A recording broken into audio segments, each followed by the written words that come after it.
Eto, tingnan po ninyong video na ito ha. At merong nagdidrill. Pero kayo na humusga kung sino to mga nagdidrill. NBI agent ba? Tao ba ni John Vic? Banateros ba? Lalakeros ba? Babaeros ba? O kung sino mang mga eros yan. Diba? Tingnan po natin. Oo, pinapag... Sabihin natin ang information natin sa... Sige, side natin na. Kaya nga.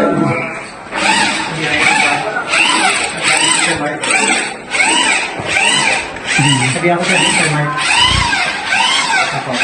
Ibang klase, di ba? Yan yung sa GSIS. Yung katabi ng Senado. Sasabihin siguro wala sa Senado. Pero baka nasa GSIS. O, ito yung pinapakita ko sa inyo kanina na pinost ng GMA. O, anong nakalagay? Watch, mga tauhan ng NBI according to GMA na mataang pumasok sa GSIS compound bago mag 8 p.m. O, sabi ni Bongbong, inutusan niyang umalis alas 4. Ito bago mag 8 p.m. Namataan ng pagmamadaling pagpasok ng mga tauhan. May nakalagay yung kanilang vehicle na NBI sa National Bureau of Investigation sa loob ng GSIS compound bago mag 8 ng gabi. Ngayong gabi. Ngayon lang. Sa GSIS. Tapos, doon sa GSIS may nagdidrill. At doon sa nagdidrill, doon nagkaroon ng putukan. Wala. Walang NBI. Sir, ito Sir Mike. Sir Munching. Sir Munch? Ay. May tumawag. Pakinggan nyo yung sasabihin. Oo, binanggit na ni Diction, kasama ni Diction team leader ngayon. Mag-deploy sila lahat. Yung mga rin nakapag-deploy na. Nakapag-deploy na. Hindi pa kasi nandito pa sila sa may Langgam, kasi nandito yung, parang langgam eh. yung action ngayon. Bidya. Pero napakita namin yan.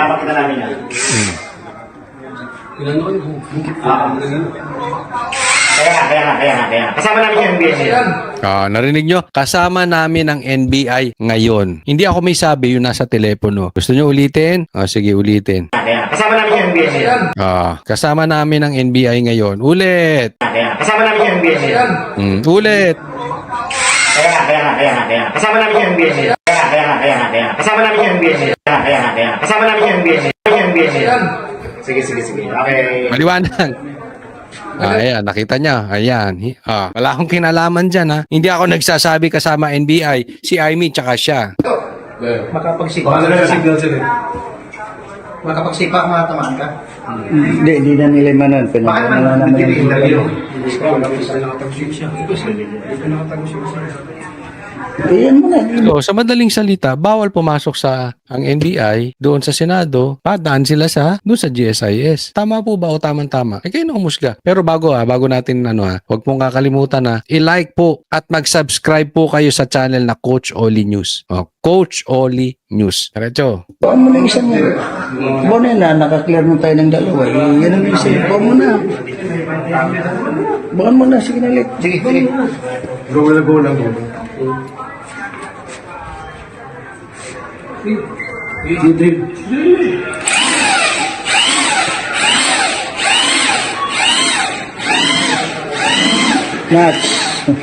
Nuts.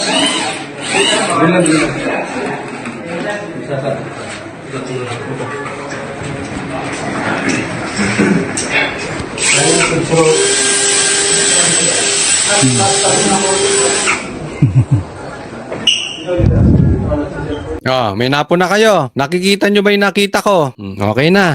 Sana wag magagalit sa atin si Batibag. Bongbo, wag ka magagalit sa akin. Pero sana ipaliwanag mo yan. At kung hindi mo alam yan, pagalitan nyo. Kasuhan ninyo. Bawal na nga, hindi kayo sinusunod. Kung si Matibag din, hindi mo alam yan. Pagalitan mo, kasuhan mo. Hindi kayo sinusunod. Hindi naman ako naglabas ng video niyan eh. Kinuha ko lang yan. So sa tingin ninyo, sino nagsasabi ng totoo? Si Aimee o si Matibag? Na wala daw pumasok na NBI. Si Aimee o si Bongbong Marcos na pinaalis niya na yung NBI alas 4 pa lang.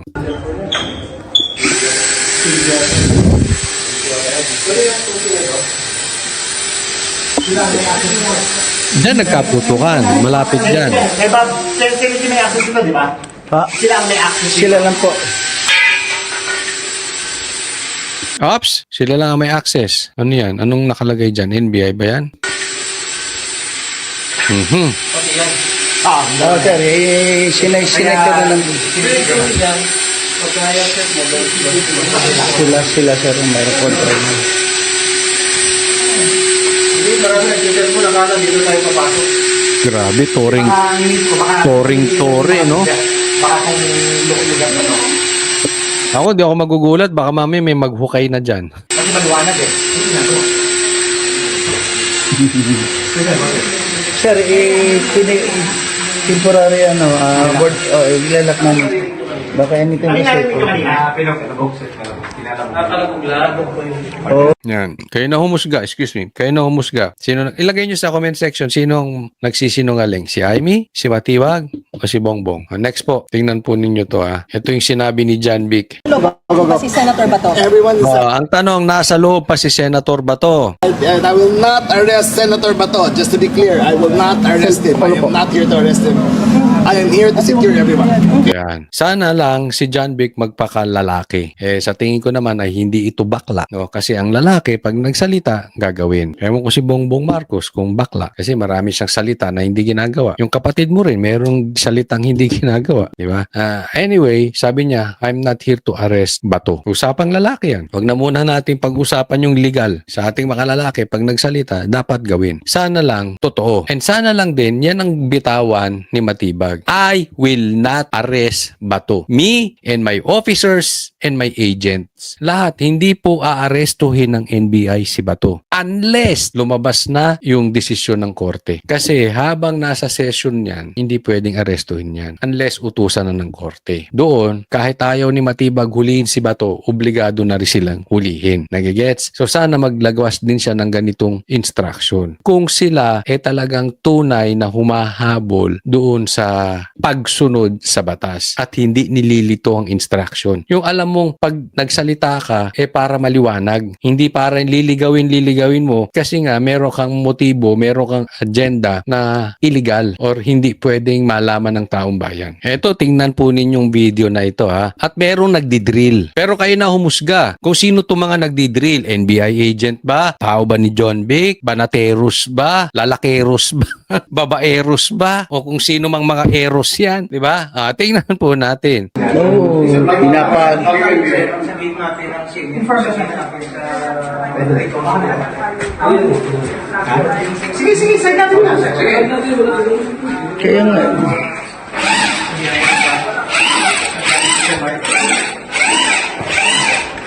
Sabihan ko sa Mr. Mark. Ibang klase, di ba? Yan yung sa GSIS. Yung katabi ng Senado. Sasabihin siguro wala sa Senado. Pero baka nasa GSIS. Ito yung pinapakita ko sa inyo kanina na pinost ng GMA. Anong nakalagay? Watch, mga tauhan ng NBI according to GMA na mataang pumasok sa GSIS compound bago mag 8 p.m. Sabi ni Bongbong, inutusan niyang umalis alas 4. Ito bago mag 8 p.m. Namataan ng pagmamadaling pagpasok ng mga tauhan. May nakalagay yung kanilang vehicle na NBI sa National Bureau of Investigation sa loob ng GSIS compound bago mag 8 ng gabi. Ngayong gabi. Ngayon lang. Sa GSIS. Tapos, doon sa GSIS may nagdidrill. At doon sa nagdidrill, doon nagkaroon ng putukan. Walang NBI. Sir, ito Sir Mike, Sir Munching. Sir Monch?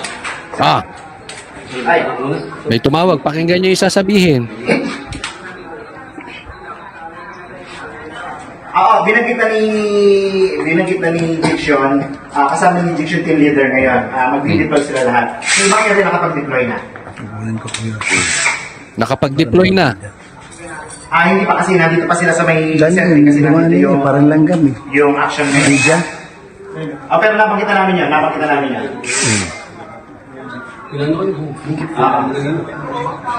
Kaya nga. Kasama namin yung NBI ngayon. Narinig nyo? Kasama namin ang NBI ngayon. Hindi ako may sabi yung nasa telepono. Gusto nyo ulitin? Sige, ulitin. Kasama namin yung NBI ngayon. Kasama namin ang NBI ngayon. Ulit! Kasama namin yung NBI ngayon. Ulit! Kaya. Kasama namin yung NBI ngayon. Kasama namin yung NBI ngayon. Kasama namin yung NBI ngayon. Sige. Okay. Maliwanag. Ayan, nakita niya. Ayan. Wala akong kinalaman dyan ha. Hindi ako nagsasabi kasama NBI. Si Aimee tsaka siya. Makapag-signal. Makapagsipa, matamaan ka. Hindi na nila manon. Baka naman Pinagmana naman ng nag-interview. Ayan mo na. So, sa madaling salita, bawal pumasok sa ang NBI doon sa Senado, padaan sila doon sa GSIS. Tama po ba o tamang-tama? Kayo na humusga. Pero bago natin huwag pong kakalimutan na i-like po at mag-subscribe po kayo sa channel na Coach Oli News. O, Coach Oli News. Diretso. Buwan mo na isang buwan na, nakaklear mo tayo ng dalawa. Yan ang isa. Buwan mo na. Buwan mo na, sige na ulit. Sige. Go lang, go lang, go lang.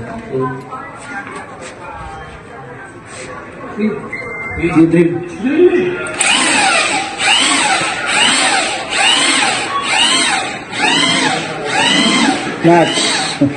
Nuts.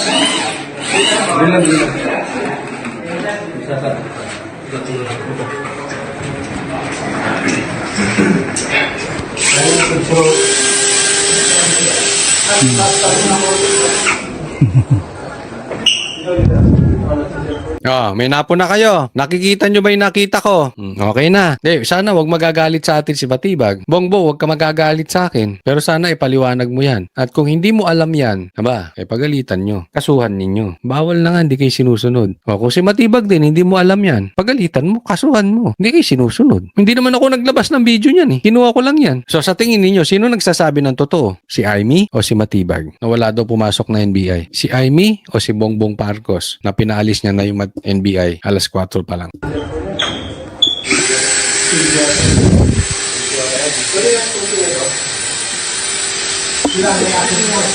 Diyan nagkaputukan. Malapit dyan. May Bob, sila may access dito, di ba? Ha? Sila ang may access dito. Sila lang po. Ops, sila lang ang may access. Ano yan? Anong nakalagay dyan? NBI ba yan? Oh, sir, sinay ka na lang.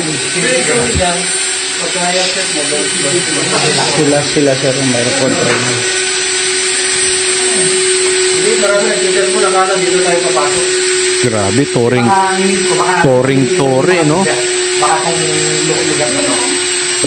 Ako, di ako magugulat. Baka mami may maghukay na dyan. Kasi maliwanag eh. Sir, temporary board, ilalak namin. Baka anything Ano is namin ito kanina? Yan. Kayo na humusga. Excuse me. Kayo na humusga. Ilagay nyo sa comment section sinong nagsisinungaling. Si Aimee, si Matibag, o si Bongbong. Next po. Tingnan po ninyo to Ito yung sinabi ni John Vic. Si Senator Bato. Everyone is Ang tanong, nasa loob pa si Senator Bato. and I will not arrest Senator Bato. Just to be clear, I will not arrest him. I am not here to arrest him. I am here to secure everyone. Yan. Sana lang si John Vic magpakalalaki. Sa tingin ko naman ay hindi ito bakla. No? Kasi ang lalaki, pag nagsalita, gagawin. Ewan ko si Bongbong Marcos kung bakla. Kasi marami siyang salita na hindi ginagawa. Yung kapatid mo rin, merong salitang hindi ginagawa. Di ba?